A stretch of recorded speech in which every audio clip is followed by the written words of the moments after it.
Hello and welcome to week 5 of county cricket. All things to do with county cricket and beyond. It's Friday, so obviously I'm here to give you all the latest news and opinions about what's going on in cricket. So first off from the trip to Abu Dhabi for Lancashire. Yesterday saw them defeat a fly Emirates 11 by 85 runs. Tom Smith starring with the bat with 70 and Stephen Croft adding a late 53.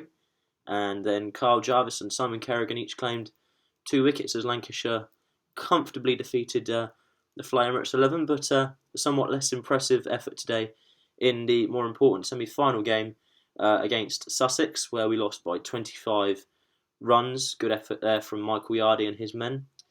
We won't unfortunately progress to the semi-finals, but we will play an MCC University's team in a friendly not too far in the future. Big well done to Lewis Rees today, who scored 61 for the MCC squad to add smoke to his fire. He's a dangerous batsman, as I will press on about, and I do feel he's got a future in the game, not just with Lancashire but with England. So well done to him. Some more news from outside the Lancashire region. Hastings has signed for Durham, the Australian all-rounder. The 28-year-old has had a stint in the IPL for Chennai Super Kings, and he'll be available in all 3 formats of the game. So definitely a good acquisition for Durham. Moving on to Sussex. Not such a good week for Sussex, despite that win today against Lancashire. 2 big pieces of sad news from the Sussex camp. The first, that Amjad Khan will not be playing for Sussex this year. One of the shining lights in their campaign last year in the Championship, I felt, alongside McGoffin, but they've said that he is almost surplus to requirements since they've acquired Stephen Pilot and John Lewis. So what do we think about that, people? I think Amjad Khan was a big part of their team, and in addition to that, Chris Nash, the opening batsman, will miss the start of the season and has missed these warm-up games due to a burst appendix. Now, a few weeks ago, obviously, I tipped Sussex as one of my teams to perhaps challenge for the title, and with these 2 pieces of news coming out over the last week, I definitely think that that's been hindered dramatically.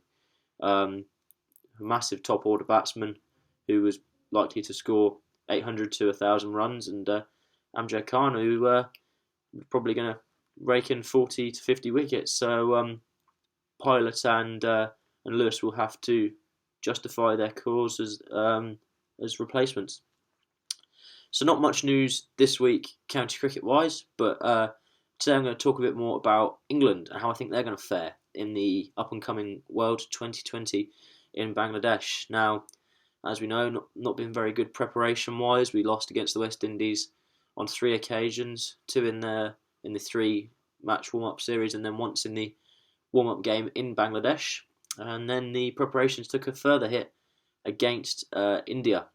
So the current holders of the tournament, West Indies, look good to defend their title, but also the likes of India, as we saw the other day with the likes of Kohli and Raina, look very dangerous. Rohit Sharma and Shikhar Dhawan at the top as well. I always go on about how one-day cricket is dominated by which team just scores the most runs, and you don't have to look too far past India to see why they're so good. They've got the IPL in their backyard. Obviously, they have mastered this form of the game in a way that England could not, even hope to. West Indies, similarly, they've got the likes of Gale, Narayan, who are very good in this format of the game. England's more opener, against the New Zealand team should be interesting. Whilst the New Zealand side are not necessarily whipping boys, they will be one of the weaker teams, and it might give England a route back into this format of the game. But the likes of Corey Anderson, Brendan McCullum, they'll give us a tough time, and it's not guaranteed by any stretch of the imagination. Moving on to Kevin Pietersen and his absence, it's been announced this week that he'll captain the Delhi Daredevils in the IPL. He's still seen as a massive figure in 2020 cricket on the world stage, and you can't argue with the reasons behind this. He is England's most successful batsman in this format of the game.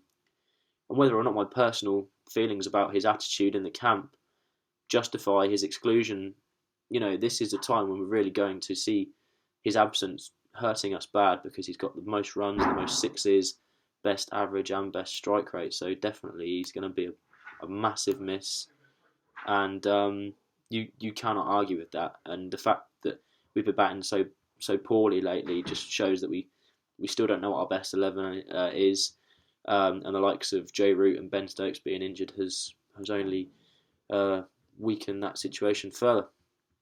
So post down below if you think England are going to do well and surprise me, but my personal opinion is that they will struggle to advance from the group stages, particularly with as I go on about the belligerence of other teams that we don't seem to possess. So that's it for this week 5 of county cricket. Like, subscribe, comment, and let me know what you think about England's chances. But thank you for watching, and goodbye.